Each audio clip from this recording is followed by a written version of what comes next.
নমস্কার দর্শক বন্ধুরা, আপনাদের সকলকে জানাই আমাদের এই চ্যানেলে আরো একবার সুস্বাগতম। বন্ধুরা, আজ আমরা এই ভিডিওর মাধ্যমে আগত আষাঢ়ী অমাবস্যা সম্পর্কে জানব।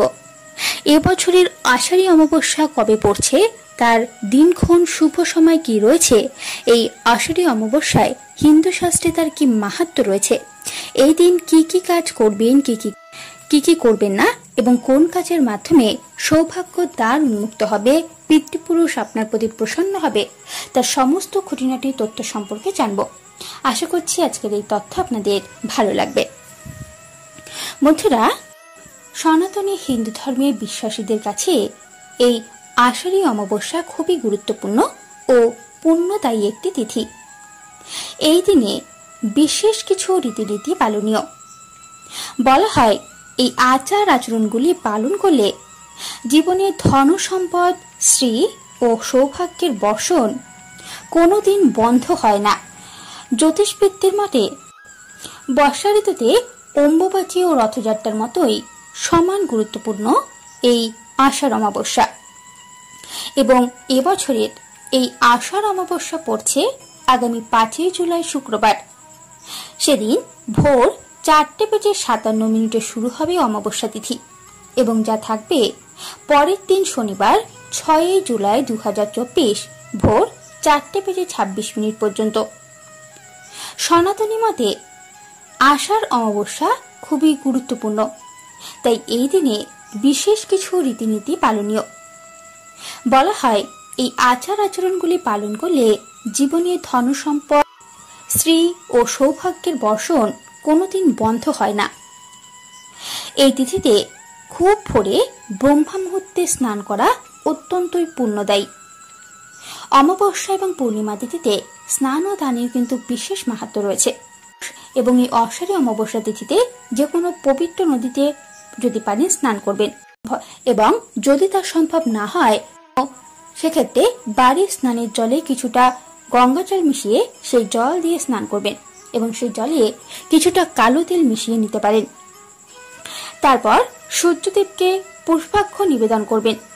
তারপর এই আষাঢ়ী অমাবস্যার দিন পিণ্ডদান করতে, স্বর্গত পূর্বপুরুষদের উদ্দেশ্যে পিণ্ডদান করতে কিন্তু ভুলবেন না। এই তিথিতে অবশ্যই যথাসম্ভব দান ধ্যান করুন, এতে পুণ্য সঞ্চয়ের পথ সুগম হয়। নতুন বস্ত্র অলংকার এই তিথিতে ভুল করেও কিন্তু পরবেন না।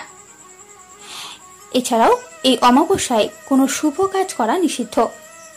এই অমাবস্যা তিথির উপবাস করলে সেটি ভঙ্গ করুন সাত্ত্বিক আহারে।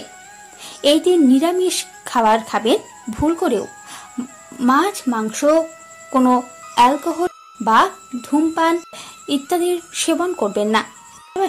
এবং এই আষাঢ়ী অমাবস্যার দিন সন্ধ্যাবেলায় কোনো অসত্য গাছের নিচে সর্ষের তেলের প্রদীপ প্রজ্বলন করুন। পূর্বজ্যোতির্কে স্মরণ করে অসত্য গাছের চারিদিকে 7 বার প্রদক্ষিণ করুন। এতে পূর্বজদের বিশেষ আশীর্বাদ পাওয়া যায়। এবং এই আষাঢ় অমাবস্যায় ভুল করেও কিন্তু বেশি দেরি অবধি ঘুমাবেন।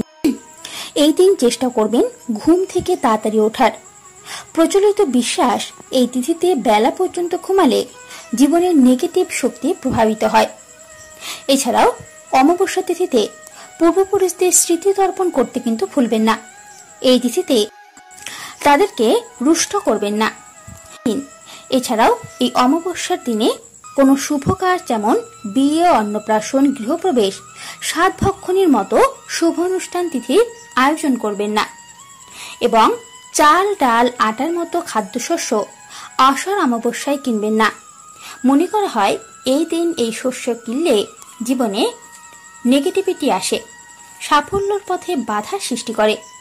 এবং এই অমাবস্যায় তুলসী পাতা ভুল করেও ছিঁড়বেন না বা তুলবেন না, কারণ আষাঢ় অমাবস্যায় তুলসী পাতা তোলা নিষিদ্ধ। এবং এই আষাঢ় অমাবস্যায় পবিত্র নদীতে স্নান করুন। ব্রহ্মা মুহূর্তে আষাঢ় অমাবস্যায় স্নান করলে পুণ্য সঞ্চয়ের পথ সুগম হয়। তাই আপনারা আগত এই আষাঢ় অমাবস্যার পুণ্যতিথিতে এই নিয়মগুলি অবশ্যই মেনে চলুন। এতে আপনার সৌভাগ্যের দ্বার উন্মুক্ত হবে, পিতৃপুরুষদের বিশেষ আশীর্বাদ প্রাপ্ত করতে পারবেন। বন্ধুরা, আশা করছি আজকের এই তথ্য জেনে আপনারা একটু হলেও সমৃদ্ধ হয়েছেন। যদি ভিডিওটি ভালো লেগে থাকে তাহলে লাইক, শেয়ার এবং সাবস্ক্রাইব করতে কিন্তু ভুলবেন না। আজকের মতো এটুকুই, ধন্যবাদ।